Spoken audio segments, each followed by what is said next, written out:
Bab 475. Ilmu untuk hidup kembali. Tindakan Erikin tiba-tiba mengejutkan para tetua. Penatua Agung bahkan dengan marah berkata, "Diam kamu. Ini adalah dewa yang disembah oleh Raja Pan. Ilmu sihir di negara Pan dibawa oleh dewa." Penatua kedua tidak bisa menahan untuk tidak menegur, "Sepupu, apa yang dikatakan Penatua Agung itu benar. Raja Pan memang pernah membicarakan tentang dewa ini." Erikin mengabaikan mereka. Dia memandang patung batu itu dengan dingin dan berkata, "Kenapa kamu belum muncul? Hingga kapan kamu akan terus berpura-pura menjadi hantu? Sudah berapa banyak usia yang kamu telan dengan pengorbanan darah selama bertahun-tahun ini?" Patung batu itu tetap tidak bergeming dan tidak terpengaruh. Erikin mendengus dingin. Dia tiba-tiba mengangkat telapak tangannya dan cahaya keemasan langsung menghantam ke patung itu. Pada saat ini, sebuah tangan besar juga keluar dari sang patung dan itu menghantam Erikin. Kekuatan menakutkan itu memenuhi seluruh mansion dan para tetua di sekitarnya juga terbang menjauh. Erikin mencibir, "Kenapa? Akhirnya kamu sudah tidak tahan."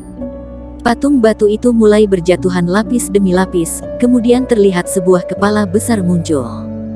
Berikutnya adalah leher, dada dan anggota tubuh lainnya. Bentuk manusia lengkap muncul di depan Erikin. Tubuhnya dipenuhi dengan aura yang mengintimidasi dan kekuatannya yang menakutkan membuat orang tidak berani mengangkat kepala mereka. Para tetua itu ditekan di tanah dan tidak bisa bergerak. Ketakutan di hati mereka membuat mereka takut untuk melihat langsung ke berhala ini. Erikin memandang apa yang disebut dewa dan berkata dengan ringan, "Trik kebangkitan. Sepertinya kamu sudah mati sekali." Dewa ini berkata dengan suara dingin, "Calon Grand Superior Master. Sepertinya masih ada saja ikan yang lolos dari jaring." Setelah berbicara, dia mengangkat tangannya dan menunjuk ke depan. Sebuah tanda hitam menembus ruang dan dalam sekejap mata itu terbenam di tengah alis Erikin. Erikin mengangkat alisnya, "Jadi ini tanda yang kamu tanam itu." Dewa itu melihat ke arah Erikin. Dia mencoba mengaktifkan tanda itu, tetapi menemukan bahwa setelah jatuh ke tubuh Erikin, tanda itu menghilang tanpa jejak. "Bagaimana ini bisa terjadi?" Dia berkata dengan suara rendah, "Kamu siapa?" Erikin mencibir dan berkata, "Aku tidak perlu memberitahu kamu akan hal ini. Kamu benar-benar sudah bersusah payah mengatur pengorbanan darah di seluruh negara Pan untuk hidup kembali. Kamu tahu bahwa aku ingin hidup kembali." Dewa itu tidak bisa menahan ejekan. "Sepertinya kamu tidak semudah yang dilihat." Erikin tertawa dan berkata, "Setelah menyerap begitu banyak umur, kamu baru bisa mendapatkan kembali nyawamu. Aku rasa kekuatan kamu saat ini belum pulih total, bukan?" Jika dia menggunakan seluruh umurnya untuk meningkatkan kekuatannya, Erikin akan merasa sedikit was-was. Namun, sebagian besar umur yang dia serap digunakan untuk nyawanya dan untuk meningkatkan kekuatannya itu tidak termasuk banyak.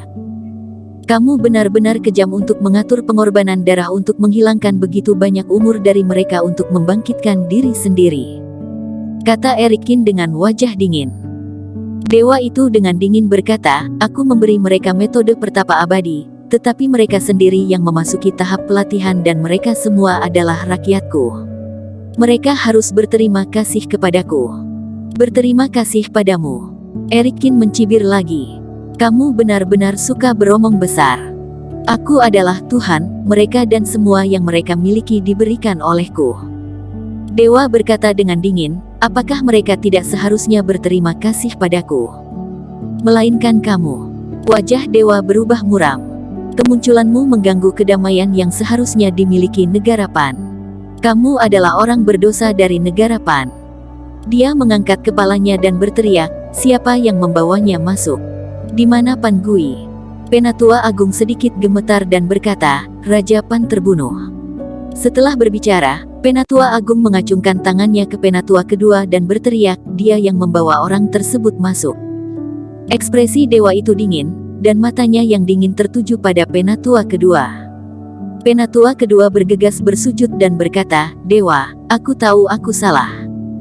Aku tidak menyangka bahwa dia akan bersikap kurang ajar kepada Anda. Mohon ampuni aku."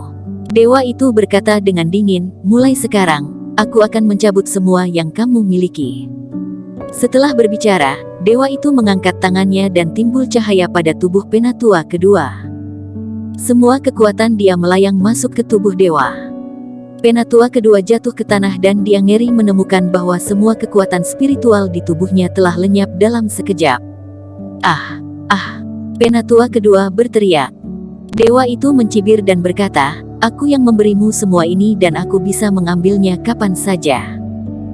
Setelah melihat ini, para tetua lainnya membenamkan kepala mereka dalam-dalam di tanah, karena takut mereka akan kehilangan kekuatan mereka. Jadi begitu. Erikin tiba-tiba menyadari, kamu tidak hanya menyedot umur mereka, tetapi kamu juga bisa menghilangkan kekuatan mereka. Dengan kata lain, mereka semua adalah umpanmu, bukan? Sang dewa mencibir, "Aku adalah Tuhan, dan semuanya dikendalikan olehku. Jika kamu tidak ingin mati, segera berlutut, aku dapat mempertimbangkan untuk memberimu kesempatan dan bahkan membiarkanmu menjadi penguasa negara Pan." Mendengar kata-kata ini, ekspresi dari Penatua Agung dan yang lainnya berubah. Peluang besar seperti itu jatuh pada anak ini. "Berlutut padamu. Apakah kamu layak?" Namun, kata-kata Erikin membuat beberapa di antaranya berkeringat. "Kamu, cepat tutup mulutmu." Penatua Agung memarahinya, "Jangan bersikap kurang ajar pada dewa." "Dewa." Erikin mencibir. Monster besar yang dibangkitkan dengan pengorbanan darah juga layak disebut sebagai dewa. Penatua Agung bersujud dan menjelaskan dengan putus asa, "Dewa, kami tidak mengenalnya, apa yang dia katakan tidak ada hubungannya dengan kami." Dewa itu mengabaikannya, dia menatap Erikin dengan dingin dan perlahan berkata, "Lamu sepertinya tahu banyak. Berapa tahun yang kamu habiskan untuk bangkit?" Erikin mencibir. "Apakah negara Pan ini pernah menjadi lokasi partaimu? Bagaimana menurutmu?" Dewa mencibir, "Aku sudah memberimu kesempatan, akan tetapi jika kamu tidak mendengarkan, maka jangan salahkan aku karena tidak sopan."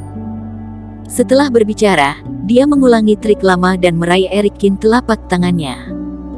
"Jika kamu tidak menghargai semua yang kuberikan padamu, maka aku hanya bisa mengambilnya." Dewa mencibir. Sebuah aura aneh menerkam tubuh Erikin, seolah menyedot kekuatannya. Metode ini agak mirip dengan asosiasi Budo Kota B. Erikin berkata dengan suara rendah, "Sayangnya, asosiasi Budo Kota B jelas lebih hebat." Kekuatan hisap ini telah lama berada di tubuh Erikin, tetapi yang mengejutkan dewa adalah bahwa Erikin tidak terpengaruh sedikit pun. Bagaimana mungkin? Dewa itu menghentikan gerakannya dan menatap Erikin dengan heran. Kemudian, dia mengeluarkan kerohanian, menutupi tubuh Erikin. Pada saat ini, tubuh Erikin tiba-tiba mengeluarkan cahaya keemasan. Bersambung. Terima kasih telah menonton video ini sampai akhir. Jangan lupa subscribe dan nantikan kisah episode selanjutnya hanya di Novel Story. Salam.